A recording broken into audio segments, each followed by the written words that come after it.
The surface that you work on matters to the end result of your painting and even your enjoyment of the process. Today we're going to talk about my favorite surfaces, the trade-offs of homemaking your panel versus purchasing your panel, and a warning about using a certain kind of material. Let's get into it. First, my favorite types of panels. Before I can get into my favorite types, I want to just talk about the different types there are and their differences. First, you would have cotton canvas, like you see probably acrylic gessoed at all the art stores, sold in rolls, stretched as well. Then you have linen. There are hundreds of different types of linen. The biggest difference between cotton and linen canvas that you're working on is that cotton is usually going to be more thirsty. It's going to soak up more of the paint. Linen is going to have a smoother surface to it. Linen also can be wiped back to white. This is the number one reason I love linen over cotton, okay? You can lay a wash down and using Gamsol or other sort of mineral spirit, you can take a paper towel and you can wipe away that paint and wipe it back to white after the paint is already applied. This is not possible on cotton surfaces. Why is that important? We'll get into that in another video. The next material that you could work on would be a primed hard material, and there's a lot more of this going around today with the proliferation of new aluminum panels and things like that. This would look like some sort of ground, whether it's a lead ground, an oil ground, even an acrylic ground, that, or I think they would call that acrylic gesso rather, applied to some sort of surface. This could be masonite, this could be some sort of type of wood, or this could be an aluminum panel. I use this method a lot in the last couple of years because of a couple different factors we'll get into. But those are roughly the three different types of materials you have, aside from the papers that you could buy, oil paper, things like that. My favorite to work on, as I already said, is linen. I have used a couple different brands, and I want to name a couple of brands for you in case you're in the market and looking for linen at all different price points. So the number one linen surface that I would use if cost was not a factor would be Raymar panels. They are so excellent. They have many different lines. The line I've used most is L64. But they have so many different lines depending on what type of coarseness you want your painting to have, or down to a very fine weave, so you never see the canvas weave. They have a perfect balance of soaking up the paint so you don't ever feel like you're sliding and gliding like you kind of can on other panels. But it's not so thirsty that your paint doesn't glide off the brush like it can on a more thirsty cotton canvas. I don't work on Raymar solely, as I said, because it is the number one option. It is also one of the more expensive options available on the market, but I do think it's the best. The affordable linen that I work on the most and have for years is Centurion linen. You can buy Centurion in every form. You can buy it in a roll. You can buy it on stretcher bars. You can buy it in panels. You can actually also buy it loose leaf. It almost comes in a pad of paper and you rip it off and can paint on it loose leaf. This is great for if you're taking a trip and you want to pack as light as possible but you still want to work on linen. You could take these loose leaf sheets, bring one panel, tape it to the panel, paint, and bring probably an alkyd white that'll dry quickly. And then you could travel home and you could do, 20 paintings and they would only be this thick and you wouldn't have the weight of the panel. We can talk about the trade-offs of doing that in the next section about homemaking versus buying. Centurion is my favorite. I like it for plein air. I like it for alla prima portrait sketches. I even use it for bigger studio pieces. I have noticed sometimes I don't love when I'm doing a studio piece with multiple layers. I don't always love how it feels as the layers build up.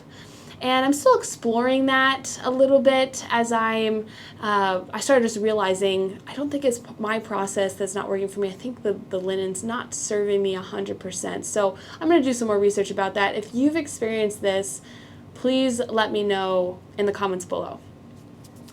The next surface that I really enjoy using is a panel, and I'm going to briefly talk about this, and if you have interest in seeing the process closer, I will make another video, so please let me know. I get this panel called ACM, and it is an aluminum sheet and an aluminum sheet with plastic between them holding them together. And this surface is said to be 100% archival because it will never expand or contract in the heat like canvas, like wood, and cloth would. So there will never be any cracking, supposedly. I don't think there's necessarily been enough time to fully draw that idea out and do real research on it, but I use that and I gesso it, or I prime it with a lead ground. It dries very quickly and I paint on it within the week that I make it. So I love that surface. I do like it for longer session paintings. I tend to use it for my larger work because it is much more affordable than going and buying a very large canvas, and I can cut it myself. You just score it and crack it in half rather than needing a table saw or someone to borrow, you have to borrow someone's table saw and their abilities with a table saw. So the next section I want to talk about is the trade-offs between making your own and purchasing. Here's how it breaks down. If you make them yourself, you're most likely going to save money, but you're going to spend a lot of time. If you buy them, you're probably going to spend more money, but you're going to have them between 3 and 5 business days depending on what sort of shipping you purchase. The 5 days that you are spending making these panels, you could have been painting and had a painting to sell.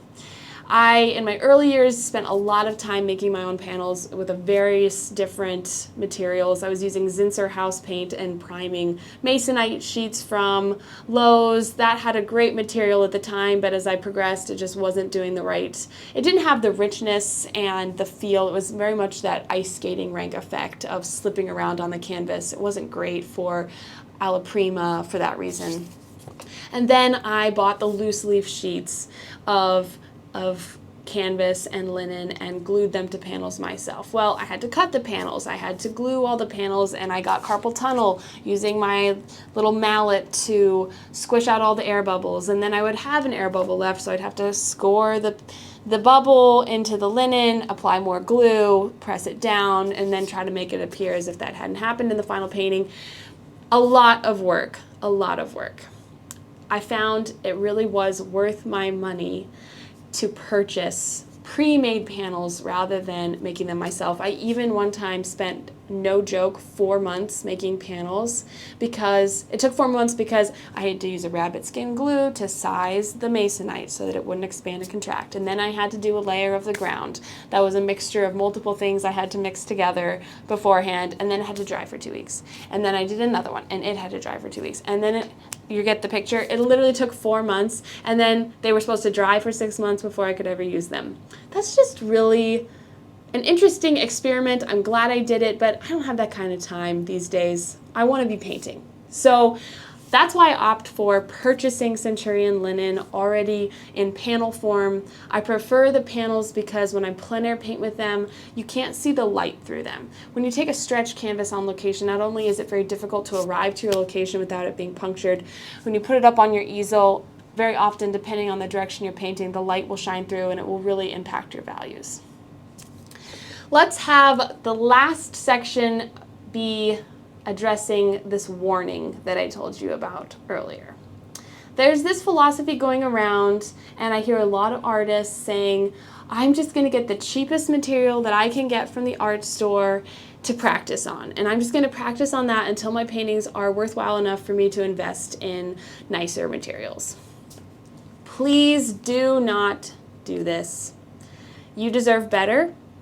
There's this saying you're probably familiar with, practice makes perfect. In reality, perfect practice makes perfect. Poor practice on poor materials that you're fighting the entire time with poor focus, with no intention, is not going to result in the paintings that you're seeing posted online or being put out by the artists at the museum shows you're going to, or in the galleries in your town, or even in the major cities across the country. Practicing, every painting is practice, okay? It never stops being practice. And what you practice becomes your technique. And these cheaper surfaces, like very poor quality cotton, they are not going to do you any service.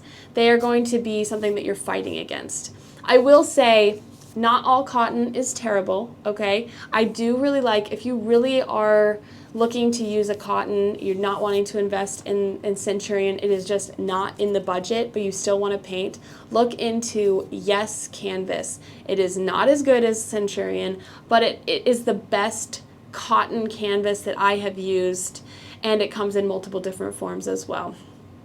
But please, you are worth having a nice surface to work on. If you have a surface that I haven't mentioned here, or you have some secret in with an Italian linen maker that I don't know about but should, please let me know in the comments below. I would love to hear what you guys are painting on. Thanks so much for watching. If you're curious to see how I work with these surfaces I've mentioned today in real time from start to finish, consider joining me and 40 other artists around the world at Broadcasting Brushers, the online live-streamed life drawing group I host twice a month, 3-hour sessions from my studio to yours. It is such a blast, and it's a real melting pot for information, as there are artists, as I mentioned, over 40 all around the world painting live together at the same time, chatting together, sending pictures of their paintings in, and are available for question asking about what their materials are, what surface they're working on, why they like it, why they don't. Hope to see you there.